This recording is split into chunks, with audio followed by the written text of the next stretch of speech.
Warren Cantrell here at the Seattle International Film Festival. I have a wonderful opportunity today. I am here with Kieran Darcy-Smith, director of the film Wish You Were Here, one of the films that's closing out the film festival this year, and I had a just blast watching this movie, which is not to say that this is a rip-roaring action adventure or anything like that. Quite the opposite. It has to do with guilt, remorse, sort of the anxiousness that comes with being in a really trying situation in a foreign land and coming back and having to deal with the consequences. So with all that said, like I said before, I'm really excited to speak with the director, Kieran Darcy-Smith, and to thank him for taking a few minutes to speak with us today. Yeah, honored to be here.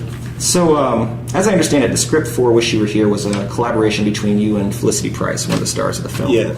Where did the story come from, and as far as where did you guys start?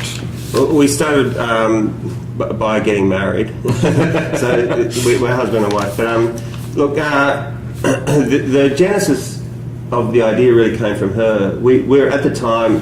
I mean, I'd been developing another screenplay for many years, with a huge production company back in Australia, and it was with all due modesty, it's a really good script, but I could tell that the budget was just far too big for a first-time filmmaker, and so without throwing that away, I just knew I had to find something more achievable and more low budget. So I was kind of really working very hard to try and find an idea that I could commit to, and I know that making a movie takes up 2 years of your life, and you don't want to do it for nothing. I wanted it to be important, and she was similarly doing the same thing, and we were sort of in separate offices in the house. This was just before we had kids, and our first kid, and she was very interested at the time in, she wanted to write an achievable low-budget feature film that she could star in.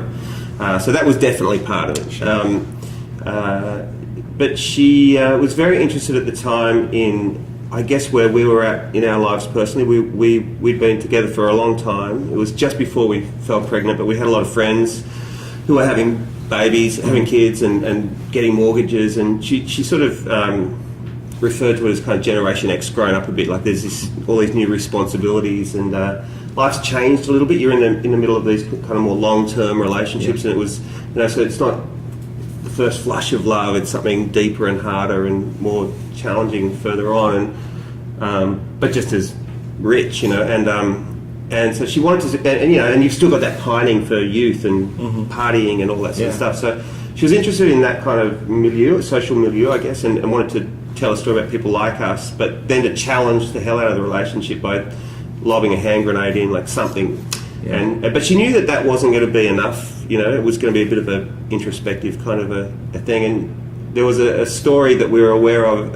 A good friend of ours had been travelling in Thailand about 30 years earlier with another couple of friends, and one morning the boyfriend of her friend just wasn't there in the morning, and in their bungalow, and to this day no one has any idea where he is. Wow.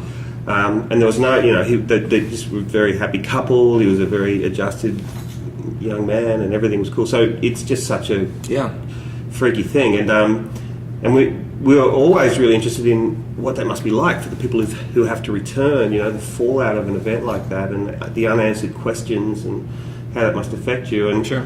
So she just kind of came up with this idea of cobbling those two ideas together, and she came into me with that idea, and I said, "It sounds fantastic. You should knock up a treatment and let's have a look at it." And so she did, and it was amazing. And although it's very different to what we ended up with, we actually went through 10 drafts of this as we wrote together.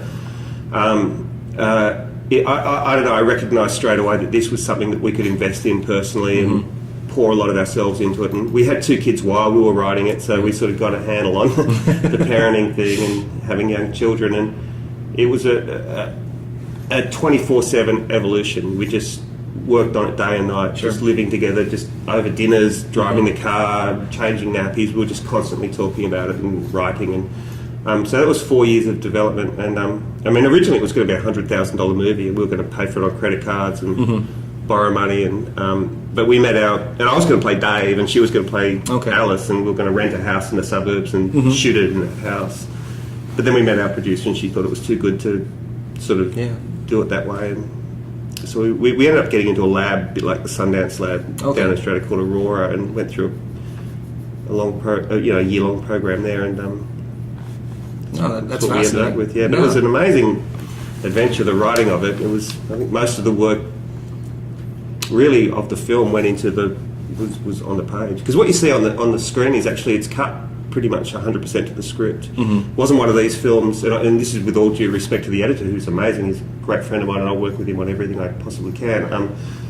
I'm just not taking anything away from him, but it's one of those films where we knew we had limited money and we had to shoot everything, and we couldn't afford to throw anything away. And so there's really only one small scene that hit the editing room floor. So the DVD is not going to have a bunch of extra deleted scenes. No. The film's other lead, other than your wife, Lissy Price, is Joel Edgerton. And he carries a lot of the emotional weight of the film. And a lot of his scenes have him conveying a particular emotion that isn't necessarily clear to the audience at that moment, or at least not until the end.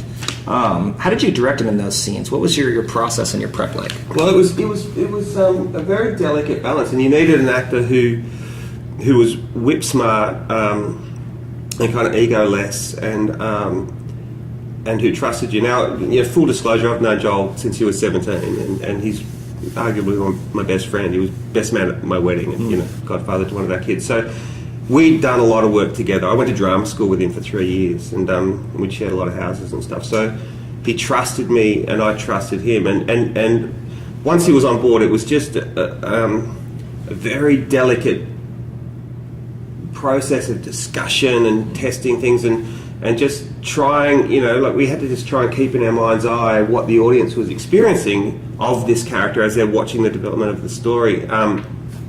Because he's ostensibly a good man. You can sense that he's a good father, a good husband, a good person, but that there's something he's holding back here, and we don't know what it is. And is it culpability, or what is that? But we really wanted to explore, I guess, the notion of a kind of a post-traumatic stress disorder. Like, I can't give away what happens towards the end of the film, but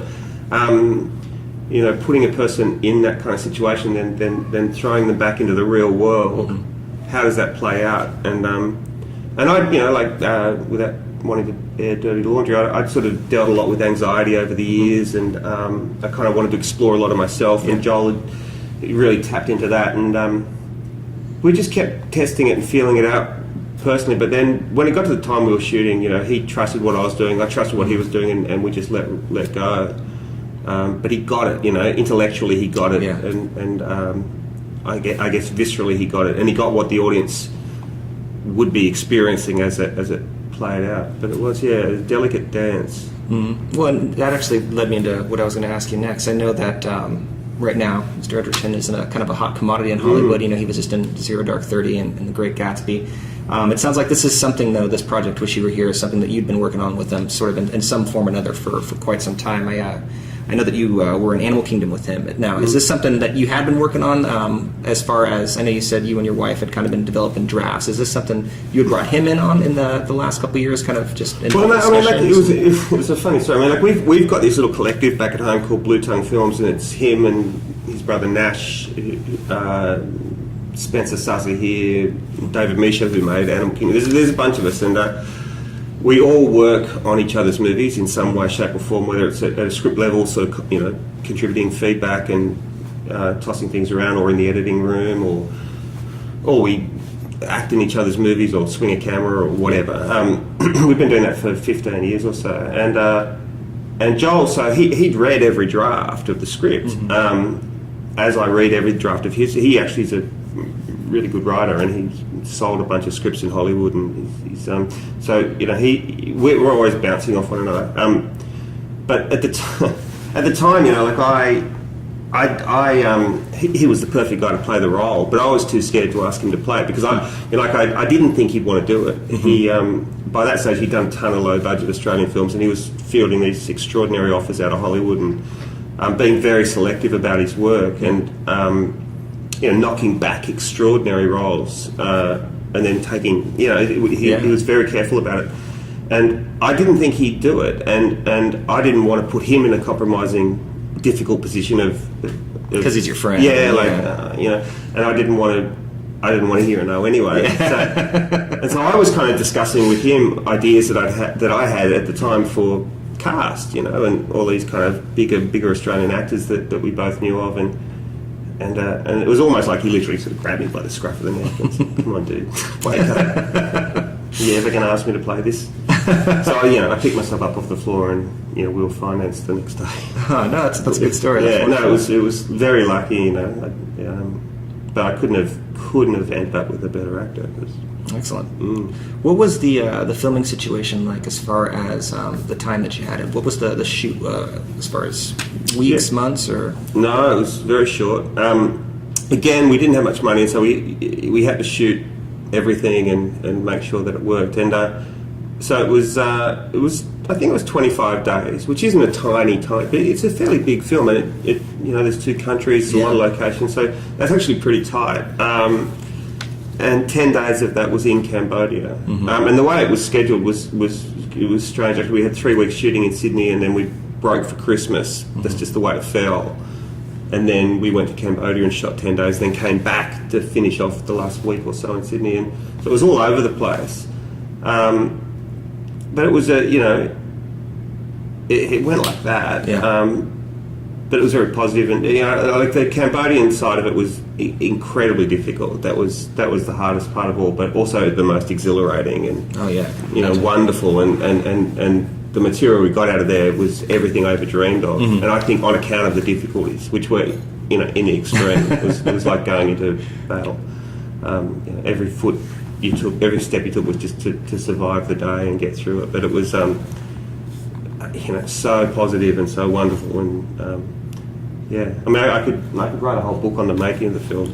But did you bring your own crew from Australia to Cambodia to shoot, or did you hire locals? Yeah, we brought heads of department, or some heads of department, production designer, DOP, producer, myself, a couple others, but by and large it was Cambodia, the Cambodian-based crew, and the actors were both Vietnamese and Cambodian. But none of them had acted really before, and so I went and did a casting session a couple of months before we shot in Saigon to find the Vietnamese, and then went over to Phnom Penh and found our one Cambodian actor, and then we met them all down there and just got into it. I can't even remember the question, sorry. Oh, no, I was just saying, did you have different crews as far as... Yeah, but it sounds like you had kind of a blend, a hybrid. Yeah, we had a blend, but there was, of course, massive translation. I had Vietnamese and Cambodian cast who didn't speak English, of course, and not expected to, and same with the crew, not expected to speak English, but it meant that there was it was pretty challenging. I can imagine. You just want to get a light moved from there to there, and it was like a 10-minute process of communication. You don't know who's who, and easier just to go and pick it up and move yourself. Well, speaking of the construction of the film itself, I noticed that a number of the scenes early on, during the arguments between Dave and Alice, they seemed to be sort of set camera positions, and they were almost kind of peeping around the corner. But as the film progressed and we learned more and more about the story, and the characters seemed to become a bit more honest with each other, it felt like the movie opened up a little bit, that we were getting a little bit more of Sydney in the background. And was that something maybe I was reading into it, or was that a choice as far as... No, it was all very... I say this with all due modesty, but it was a very well thought through shot list. I don't storyboard or anything like that, and but I do. I sort of work with what they call mud maps, like put your location down as though you're looking down on top of it, just as a sketch, and then try and imagine your characters where they are and camera positions and I've always been a photographer. I'm very big on the frame, and so I just wanted to find the right kind. And I didn't want to draw attention to the camera. I wanted to keep it sort of fly on the wall-esque. And the only time I ever used little moves and things, it was all very judiciously thought out, and it was all just for psychological reasons, not about trickery or drawing attention to the camera or anything like that. And so it was very well thought through, and fortunately it worked on it. And look, I've got to admit, the first few days, or first couple of days before you get any rushes back, you're shooting blind. You've got your shot list and you're shooting the drama, and you don't know if it's going to work. But then when the rushes came back and it all was cutting, I was like, okay, I know I can do this now. and we just settled into a rhythm. But yeah, it was kind of, everything was kind of crafted for psychological reasons, where the camera was, how wide you were, and what you're doing, and whether or not there was any kind of a move or not. Well, I think you're successful with it because, like I said, I felt in those moments, like during the arguments early on, when the characters were kind of closed up and they were sort of bundled up emotionally, that the camera seemed to reflect that. And as the movie progressed, it seemed like it was breathing a little bit more in the shots. Yeah. Well, I'm glad you picked up on it. I was really influenced, I remember, by Rowan Woods, who directed The Boys, which is a seminal Australian crime film. Right when I was at me and Joel and Ash and others were just starting to make short films when that film came out. I remember listening to him talk, and he's gone on to do all sorts of big things since, but he kind of had a graph going on in the production office wall about, even the level of camera, because most of it was the level of shake in each scene, all the way through the film, and he thought it right through and so everything was kind of graphed, and he was very judicious about what he did with the camera and the effect it would have on the audience. So I really remembered that, and I know the camera can be extraordinarily manipulative in a very nuanced way. It can have extraordinary impact just with a little tiny poke in, or a little kind of a tiny drift here or there. It can. And that's why I hate overkill with camera. I hate, when people are just sort of moving left, right and centre and showing how much they can use their toys. It just kills the effect of it, and waters the whole thing down. Sure. You utilize flashbacks as a big part of your storytelling device. Was that something you had in mind from the start, or was that something that you developed as you were writing the script and sort of working out the practicalities of how the story was going to unfold? Yeah, I mean, it was worked out over the course of writing. I mean, initially,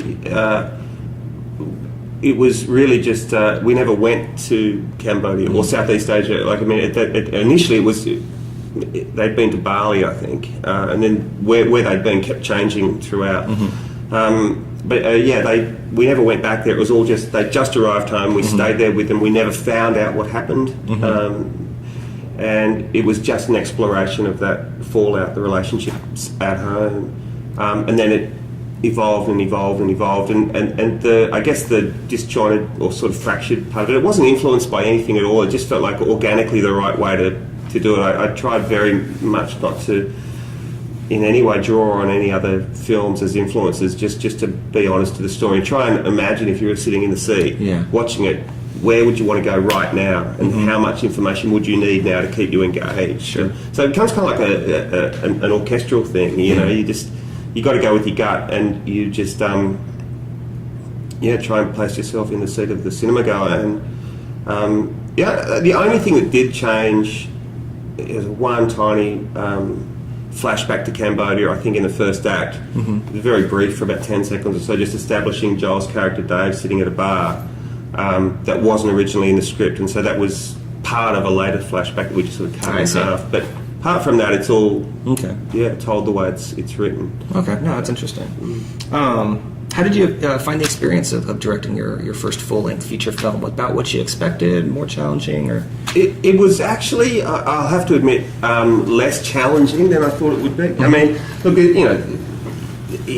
there's no other way. I mean, directing a movie is really hard. And it's going to test you in the extreme. And I guess, the main thing for me, it was really reaffirming and rewarding, and to realise that I could do it. And again, with all due modesty, I mean, lots of people do it, but I don't know that everyone can. It's a funny thing. You're under enormous pressure, but I found personally that the pressure actually, for me, it just synthesised everything, and it meant that I think it's a bit like, you give hyperactive kids Ritalin, speed, and it calms them down. I think the pressure of that kind of environment actually calms me down, and you become more kind of leader-like, and your decisions become easier, and so I found it incredibly. I don't know. I loved every minute of it, our set was just so harmonious and so much fun all the time, and because I knew that you had to keep everyone not only feeling very much creatively needed and necessary, and that they, you wanted their help, and I know that environment on set. I can never understand it when I hear stories of directors who yell and scream at their crew and things like this. I mean, it was the polar opposite. But I can't wait to do it again. Yeah. To answer your question, even pre-production was probably the most creatively fulfilling time I've ever had in my life. Just working with these extraordinary people and trying to convey to them what you're sort of seeing in your mind's eye, and then them taking the time to sort of figure that out, and then they're like, I've got it. It's like when you go to the hairdresser and say, I want to get this, and they go, yeah, I got it.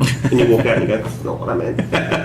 So it takes a while to get that through, but when they get it, and I know it's such a great feeling of collaboration, and loved every minute of it. Going into work was so buzzy. Oh, it's wonderful. And you're so alive the whole time. And even post, you're just so alive, watching this whole thing and fiddling with it and the cut and the sound and music, everything. It's divine, to be honest. That's Loved awesome. every second of it. What's next for you in the film? Are you guys headed off to another film festival, or you getting ready for a limited release? Or? Well, it's actually just opened in America yesterday. Okay. So it's out across 11 territories as of yesterday, and a lot, I guess, rides on this opening weekend because it's one of those sort of platform releases. But we're with a great distributor, E1, and they've got a good campaign behind it, so we'll just see what happens there. It's already had a very successful run in Australia. It stayed in the cinemas for 3 months in Australia and did really well and took a lot of awards and stuff. So we've sort of done that end of it. We're doing America now, and then Europe will follow. And it's kind of out of our hands now. I mean, we come to certain events like this, and which is kind of fun, you're revisiting it, and but we've moved to LA now from Australia with our little kids, and we're working really hard on the next projects, and there's a lot happening. It's a very busy time. But we're still flat broke. Still paying the movie off. Well, it's a big move too. It sounds like quite a jump from. Yeah, I mean, we went to Sundance with the film, and then we sort of did a bunch of meetings around LA and realised that we really had to come back, and so we went home and put everything in storage and got on a plane with 6 suitcases and a 1-year-old and a 3-year-old and got off at LAX, not knowing what we were going to do. Wow. Yeah, and and that was 12 months ago, and it's been a crazy 12 months. A lot has happened and a lot of challenges in amongst that, but we're really happy. Well, from the experience of the film, I think that I can't imagine it having anything less than a really wonderful run here in the States. I think it connects to a lot of different levels, like I said, as far as grief, the maturity of a relationship and having to deal with really difficult decisions past, like you were saying, that honeymoon phase when you're really starting to deal with the tougher issues of a long-term relationship. Yeah. So I just wanted to thank you again for taking some time to speak with us. Love it. Yeah. Like I said before we started filming here, it's not every day I get to sit with a director whose film I really did genuinely enjoy, and I certainly did with Wish You Were Here. So thanks, man. Look, really appreciate it. Hey, absolutely, it's my pleasure. So thanks again, and more from Scene Stealers signing off.